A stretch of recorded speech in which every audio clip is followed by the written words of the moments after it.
Chapter 2. 14 years later, I went up again to Jerusalem, this time with Barnabas. I took Titus along also. I went in response to a revelation and set before them the gospel that I preach among the Gentiles. But I did this privately to those who seemed to be leaders, for fear that I was running or had run my race in vain. Yet not even Titus, who was with me, was compelled to be circumcised, even though he was a Greek. This matter arose because some false brothers had infiltrated our ranks to spy on the freedom we have in Christ Jesus and to make us slaves. We did not give in to them for a moment, so that the truth of the gospel might remain with you. As for those who seemed to be important, whatever they were makes no difference to me. God does not judge by external appearance. Those men added nothing to my message. On the contrary, they saw that I had been entrusted with the task of preaching the gospel to the Gentiles, just as Peter had been to the Jews.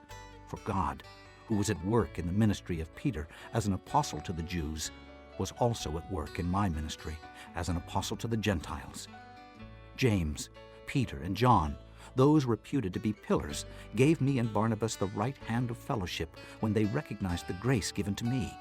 They agreed that we should go to the Gentiles, and they to the Jews. All they asked was that we should continue to remember the poor, the very thing I was eager to do.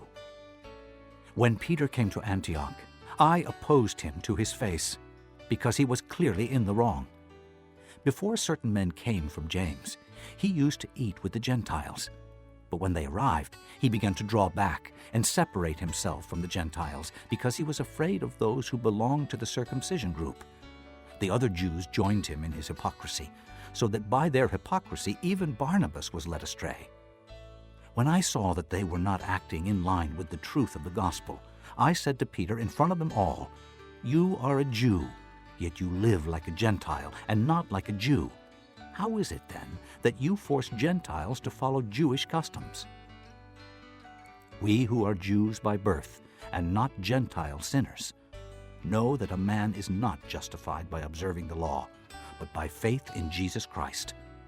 So we too have put our faith in Christ Jesus, that we may be justified by faith in Christ and not by observing the law, because by observing the law no one will be justified.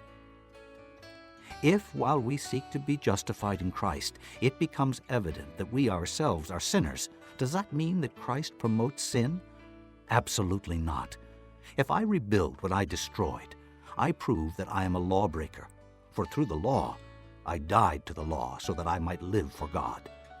I have been crucified with Christ, and I no longer live, but Christ lives in me. The life I live in the body, I live by faith in the Son of God, who loved me and gave himself for me. I do not set aside the grace of God, for if righteousness could be gained through the law, Christ died for nothing.